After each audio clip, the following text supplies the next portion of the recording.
வணக்கம். இன்றைக்கி நம்ம பார்க்க போகிற சமையல் ரொம்ப சிம்பிளான ஒரு பெப்பர் சிக்கன் மசாலா எப்படி செய்யலாங்கிறத பார்க்கலாம். சப்பாத்தி, இட்லி, தோசை, சாதம் எல்லாத்துக்குமே சூப்பராக இருக்கும். வாங்க எப்படி செய்யலாங்கிறத பார்க்கலாம். இப்போ ஒரு குக்கர் எடுத்துக்கலாம். தேவையான அளவுக்கு கடலெண்ணெய் சேர்த்துக்கலாம். எண்ணெய் நல்லா சூடாயிருச்சு.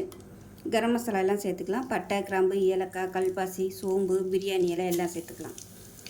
அது கூடவே கருவேப்பிலையும் சேர்த்துக்கலாம்.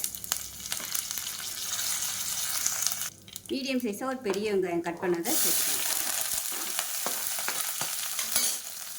வெங்காயம் வதங்குறதுக்கு உப்பு சேர்த்துக்கலாம். வெங்காயம் நல்லா வதங்கிட்டு இருக்கு.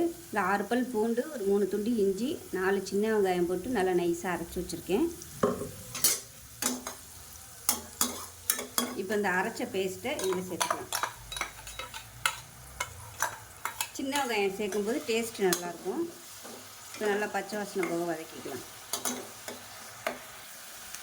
இப்போ பாருங்கள், இஞ்சி பூண்டு பேஸ்ட் நல்லா வதங்கிடுச்சு. இந்த ஸ்டேஜில் அடுப்பு நல்லா மீடியத்தில் வச்சுட்டு பெப்பர் சிக்கன் மசாலான்னு சொல்லி கடைகளில் விற்கும் அந்த மசாலா தான் நான் எடுத்திருக்கேன். நீங்கள் எந்த பிராண்ட் வேணாலும் யூஸ் பண்ணிக்க.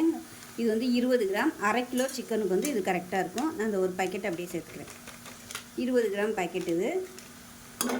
அதை லேசாக எண்ணெயில் வதக்கிக்கலாம். 2 தக்காளி 1-2 மிக்சியில் அடித்து வச்சுருக்கேன், அதையும் சேர்த்துக்கலாம். ரொம்ப நைஸாக அடிக்கலை. இப்போ இதையும் சேர்த்து வதக்கிக்கலாம். இப்போ பாருங்கள், தக்காளி வந்து நல்லா எண்ணெய் பிரிய ஆரம்பிச்சிருச்சு. இப்போ அரை கிலோ சிக்கனை சேர்த்துக்கலாம். சேர்த்து நல்லா வதக்கிக்கலாம்.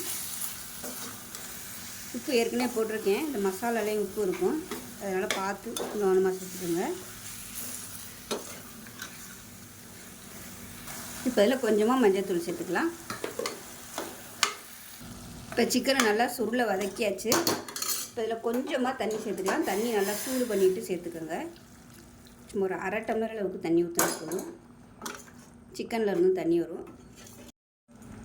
குழம்பு மாதிரி வைக்கலை, கிரேவி மாதிரி தான் வைக்க போகிறோம். அதனால் தண்ணி கம்மியாகவே ஊற்றிக்கலாம். இப்போ இதில் உப்பெல்லாம் செக் பண்ணி பார்த்துட்டு பத்தலைன்னா உப்பு சேர்த்துக்கோங்க. எனக்கு போதும். இப்போ இதை மூடி வச்சிடலாம். குக்கரை மூடி வச்சுட்டு நல்லா ஒரு 4 விசில் விட்டுட்டு ஸ்டீம் போனதுக்கப்புறம் பார்க்கலாம். இப்போ எப்படி இருக்குன்னு பார்க்கலாம். இப்போ பாருங்கள், கிரேவி சூப்பராக வந்துருச்சு. கரெக்டான அளவில் இருக்குது. வேணும்னா இன்னும் கொஞ்சம் நீங்கள் வற்ற விட்டுக்கலாம். நான் இதோட அமர்த்திக்கிறேன். ஏன்னா இந்த மாதிரி இருந்துச்சுன்னா சாதத்தில் போட்டு பரட்டி சாப்பிட்றதுக்கு நல்லாயிருக்கும். இப்போ மேலாப்பில் கொத்தமல்லியில் சேர்த்துக்கலாம். ஒரு சூப்பரான சிம்பிளான பெப்பர் சிக்கன் மசாலா ரெடி ஆயிடுச்சு. செஞ்சு பாருங்கள். செஞ்சு பார்த்துட்டு எப்படி இருந்துச்சுங்கிறத சொல்லுங்கள். வீடியோ பிடிச்சிச்சின்னா லைக் பண்ணுங்கள், கமெண்ட் பண்ணுங்கள், சேனலை சப்ஸ்கிரைப் பண்ணுங்கள், பக்கத்தில் பெல் பட்டனை ப்ரெஸ் பண்ணுங்கள். நன்றி.